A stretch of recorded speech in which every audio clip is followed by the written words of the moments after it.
ఈ యొక్క సమయము మరి దేవుని వాక్యంలోనికి మనం వెళ్దాం. చాలా సార్లు చాలా యొక్క విధానంలో ఒక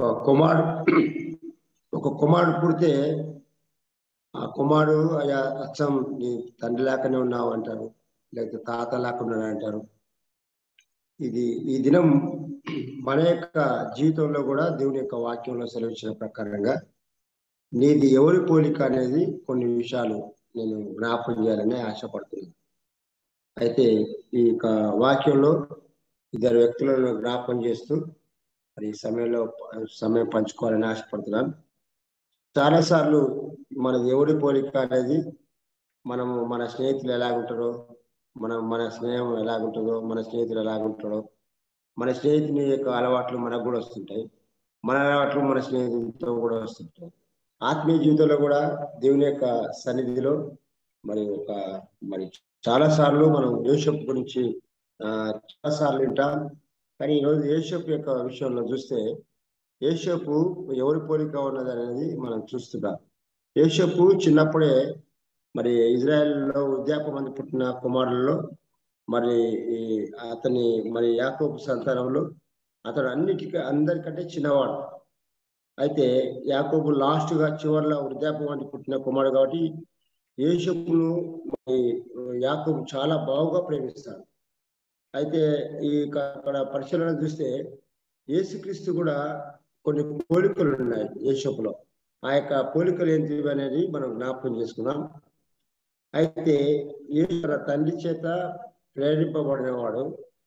అంటే ఆ యొక్క ఆదికాండము 37వ అధ్యాయం 3వ వచనంలో చూస్తే, ఇక్కడ ఈ వచనంలో చూస్తే యేసుక్రీస్తు తన శిష్యులతో ఉన్నప్పుడు కూడా ఒక స్వరం వినిపించింది, ఈయన నా ప్రియ కుమారుడు, అనగా యేసుక్రీస్తు తండ్రి చేత ప్రేమింపబడిన ప్రియ కుమారుడు.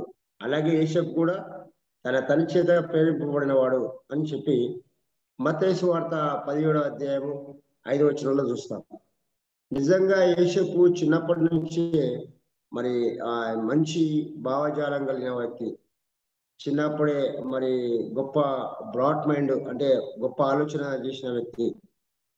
అయ్యా మీ 11 పన్నలు నా దగ్గర సాష్టంగా పడతాయి, మీ సూర్యచంద్రులు నా దగ్గర సాష్టంగా పడతాయి, నేను ఇలాగైతున్నప్పుడు అని చెప్తున్నప్పుడే వాళ్ళ నాయన వాళ్ళ అమ్మ వాళ్ళు చాలా సంతోషపడుతుండొచ్చు. కానీ అరే అట్లా అనద్దురా, మీ అన్నలు నీ దగ్గర సాష్టంగా పడుతున్నారని చెప్పి అట్లా అరే నువ్వు చిన్నగా ఉన్నప్పుడు మరి అరే ఇట్లాంటివి చేద్దురా అని చెప్పి ఆ తండ్రి చెప్తున్నప్పుడు కూడా యోసేపు తన యొక్క జీవితంలో జరిగే ఆ యొక్క కళలను, ఆ స్వప్నాలను, దర్శనాలను చూసేవాడు. కాబట్టి అతనికి ఉన్న ఆలోచన ఏంటంటే గొప్ప మైండ్గా ఎప్పుడైనా క్రైస్తవులంగా చిన్న చిన్న వాటి విషయంలో కాకుండా జరిగేటివి మన జీవితంలో దేవునికి సమీపంగా ఉన్నప్పుడు దేవుడు బయలుపరుస్తుంటాడని ఈ యోసేపు ద్వారా మనం కొన్ని విషయాలు తెలుసుకుంటున్నాం. అయితే యోసేపు యొక్క మరి తన తండ్రికి సంపూర్ణంగా లోబడేవాడు. ఎప్పుడు కూడా యోసేపు అంటే ఇక్కడ చూస్తే ఆదికాండం 37వ అధ్యాయం 13వ వచనంలో చూస్తే మరి తండ్రికి ప్రతి విషయంలో అన్ని విషయాల్లో లోబడిన వాడు, మరి అన్ని లోబడిన వాడుగా అతను ఉన్నప్పుడు ఆ యొక్క యేసుక్రీస్తు కూడా మరి ఆయన శిష్యులతో ఉన్నప్పుడు అన్ని విషయాలు వినిపించి మరి ఆయన యొక్క మరి యేసుక్రీస్తు కూడా తన తండ్రి చిత్తాన్ని చేయడానికి అన్ని విషయాల్లో ఎప్పుడు కూడా తండ్రితో సావాసం చేసేవాడు. నాయన ఈ పని చేయాలి, నాయన ఈ పని, నాయన నేను విధేయతగా ఉండాలా ప్రభా అని చెప్పి ఆ యొక్క యేసుక్రీస్తు కూడా మరి అన్ని విషయాల్లో తన శిష్యులతో దినమంతా ఉన్నప్పుడు రాత్రిలో పోయి తండ్రి దగ్గర మొరపెట్టుకునేవాడు. తండ్రి నిశ్చితమైతేనే ప్రభా నేను ఈ పని చేయగలనని. మరి యేసేపు యొక్క విషయంలో కూడా చూస్తే ప్రతి విషయంలో, చిన్న వాటి విషయంలో కూడా తండ్రికి అన్ని విషయాల్లో అందుబాటులో ఉండి లోబడేవాడు. ఎప్పుడైతే తండ్రికి మనము మన యొక్క జీవితంలో మన ప్రభు అయిన యేసుక్రీస్తుకి దగ్గర సమీపంగా ఎవరైతే ఉంటారో వాళ్ళకి ఎక్కువగా పని చెప్తుంటారు. దగ్గర సంబంధం కలిగి ఎప్పుడైతే మన జీవితంలో జీవిస్తుంటామో మన జీవితంలో దేవుని యొక్క ఆశీర్వాదాలు ఎక్కువగా పొందుకుంటాం. దగ్గర సావాసం కలిగి ప్రతి విషయంలో అన్ని విషయాల్లో లోబడే విధేయత మాదిరి కలిగి ఉంటామో మరి దేవుడు అలా దగ్గరగా ఉంటాడని వాక్యం సెలవిస్తున్నది. యోసేపు ఇంకో విషయం చూస్తే ఇక్కడ ఎప్పుడైతే తండ్రి దగ్గర అన్ని విషయాల్లో మరి తండ్రికి అన్ని విషయాల్లో లోబడి ఉన్నప్పుడు ఆ యొక్క తండ్రి ఏం చేసినట్టే ఆ యొక్క మరి తండ్రి దగ్గర మంచి ప్రేమ కలిగినాడు, కానీ అన్నల దగ్గర అతడు దేశము పడ్డట్టుగా చూస్తున్నాం. మరి ఆదికాండం 37:4, 5, 6 మరి ఇక 8, 11 వచనంలో చూస్తే మరి ఈ యొక్క అన్నలు ద్వేషింపబడ్డప్పుడు మరి యేసు ప్రభువు కూడా చూస్తే, యేసు ప్రభు యొక్క విషయంలో చూస్తే యేసు ప్రభువు కూడా సహోదరులు కూడా యేసయ్యను నమ్మలేదు, యేసయ్యను ద్వేషించారు. మరి యోహాను సువార్త 7:1, 6 వచనంలో చూస్తే మరి ఆ యొక్క యేసపు యొక్క సహోదరులు కూడా మరి అన్నలను ఇలాగ ద్వేషించారు. యేసు ప్రభువును కూడా ఆ యొక్క సహోదరులు మరి ఈయన ముందుగా పుట్టినాడు, యేసపు మరియమ్మకు ముందుగా పుట్టినాడు కాబట్టి వాళ్ళ సహోదరులు కూడా ఎవ్వరు కూడా చేస్తున్న పనులలో కానీ ఈయన ఏం చేస్తున్న యొక్క పనుల్లో మరి ఆ యొక్క విషయాల్లో కుటుంబంలో ఉన్నప్పుడు కానీ ఎవరు నమ్మలేకుండా ఉన్నారట. అయితే మనం కూడా ఇప్పుడు దేవుని యొక్క సన్నిధిలో యేసపు అన్నలు ఎందుకు నమ్మలేదంటే వీడు గారభంతో పెరిగిన వాడు, మరి మంచి తండ్రికి దగ్గరగా ఉన్నాడు. వాళ్ళ అన్నలు గొర్రెలను కాసుకుంటూ అడవిలో ఉండి అన్ని విషయాలు ఉన్నప్పుడు నాయన మరి గొర్రెలు మరి ఇలాగా అన్నలు ఇట్లా చేస్తున్నారని చెప్తుండో వచ్చిండేమో తెలియదు. అయితే వాక్యంలో చెల్లిస్తున్న ప్రకారంగా ఏదైతే తండ్రికి అన్నలు ఏమైతే పొరపాటు చేస్తున్నాడో తండ్రికి సమాచారం ఇచ్చేవాడు. మరి తండ్రి ఆ యొక్క విషయంలో అరే నీవు ఇలాగ ఉండొద్దురా అని చెప్పి మరి ఎంత ప్రేమ కలిగిన వాడిగా ఉన్నా అతనికి నిజంగా అన్ని విషయాల్లో మరి యేసపు యొక్క విషయంలో చూస్తే ఆ యొక్క మరి అన్నలకు లేని యొక్క మంచి ఒక నిలువుటంగిని మరి యేసపుకు మరి పుట్టించినట్టుగా చూస్తాం. మరి యేసు ప్రభువును కూడా అన్యాయంగా ఇప్పుడు చూస్తే ఇక్కడ చూస్తే యేసు ప్రభు కూడా అన్యాయంగా దూషింపబడి అన్యాయ తీర్పు పొందుకున్నాడు చూస్తున్నాం. యోహాను సువార్త 1:6 వచనంలో అదే రీతిగా యేసపు జీవితంలో కూడా చూస్తాం. అన్యాయంగా అతన్ని ఏం చేశాడంటే అన్యాయంగా అన్నల దగ్గరికి భోజనం పెడదామని చెప్పి చూసినప్పుడే అతన్ని తండ్రి గురించిన నిలువుటంగిని మరి చింపేసి ఆ యొక్క గొర్రెల రక్తంలో ముంచేసి ఆ అన్న తమ్ముడు చనిపోయాడు అని చెప్పి అతన్ని గోతులు వేసి అతన్ని యొక్క మరి మరి ద్వేషించేవాడు అయ్యా మనల్ని అయా సాష్టంగా పడేవాడు వచ్చిందని చెప్పి మరి అన్యాయంగా అతన్ని ఎన్నో విధాలుగా చిత్రహింసలు చేస్తూ మరి బాధ పెట్టి ఆ గోతులు వేసిన యేసు కూడా మరి అన్యాయపు తీర్పు, ఆయన ఏ నేరం చేయని వాడుగా ఇద్దరు దొంగల మధ్యలో దోషుల మధ్యలో ఆయన అన్యాయంగా అతన్ని మరి శిలువకు అప్పచెప్పినట్టుగా చూస్తున్నాం. మరి ఆ యొక్క యేసు ప్రభు యొక్క పోలికల్లో యేసు ఎందుకు ఉన్నాడంటే మరి మన యొక్క విషయంలో చూస్తున్నాం. ఇంకో విషయం చూస్తే యేసు తన సహోదరుల ద్వారా వెండి నాణ్యంలోకి అమ్మబడ్డాడు. మరి యేసు క్రీస్తు కూడా మరి ఆదికాండంలో చూస్తే మరి 37, 26, 27 వచ్చిన చూస్తే యూదా ఇస్కరియోతు మరి ఆ యొక్క మరి ఆయన కూడా యేసు ప్రభువును 30 ఏళ్ళకి అమ్మినట్టుగా చూస్తున్నాం. మరి ఎందుకు ఈ యొక్క పోలికలో ఉన్నాడంటే యేసు ప్రతి పుట్టినప్పటి నుంచే దేవుడికి సమీపంగా ఉన్న వ్యక్తిగా ఉన్నాడు, దేవునికి దగ్గర సంబంధం కలిగిన వాడుగా ఉన్నాడు. ఇంకో విషయం యేసు మరి ఇంకో విషయం ఇక్కడ చూస్తే అమ్మబడిన తర్వాత యేసపు మీద నేరం మోపబడేది ఎందుకు అంటే పోతిఫరు భార్యతో ఎటువంటి సంగతి చేయకపోయినా నేరస్తుడుగా అని చెప్పి అన్యాయంగా నిందించి శిక్ష విధించి చెరసాల వేయబడ్డాడు.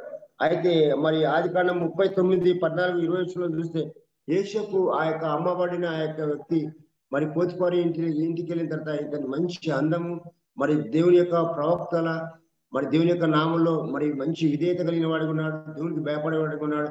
పోతిఫరు భార్య ఇతని మీద ఇష్టపడి మరి ఆ యొక్క మరి పాపంలో దాగినప్పుడు కూడా తన పాపాన్ని తీసుకున్నట్టే అన్ని విషయాల్లో దేవునికి భయపడ్డాడు. అయ్యా నాకు నా యొక్క యజమానుడు మీ యొక్క కుటుంబం మీద అన్నింటి మీద అధికారం ఇచ్చాడు, కానీ మీ మీద అధికారం ఇవ్వలేదని చెప్పి ఆమెతో మరి యథార్థంగా మాట్లాడుతున్నప్పుడు కూడా ఆమె యొక్క విషయంలో మరి ఆ యొక్క పోతిఫరు భార్యతో మరి ఆ యొక్క పాపం నుంచి తప్పించుకోబడ్డాడు, కానీ ఆ పాపంలో ఏ విషయంలో పడలేదు. ఈ రోజు మన యొక్క విషయంలో కూడా ఆత్మీయ జీవితంలో మరి చాలా వరకు చాలా రకాలుగా మన కుటుంబాల్లో మరి జరుగుతున్న విషయాలు ఏంటంటే సేవకులు మరి స్త్రీల మరి సహోదరుల విషయంలో కానీ మరి ఆత్మీయతలో ఎదుగుతున్న వాళ్ళ విషయంలో కానీ పాపము మరి అన్ని విషయాల్లో మరి మోపు అలవాట్లు కానీ మోపు చూపులు కానీ మరి శరీరంలో కలిగే ఆ యొక్క పాపము బలహీనతలు కానీ మనకు అప్పుడప్పుడు ఆ యొక్క తటస్థిస్తుంటాయి.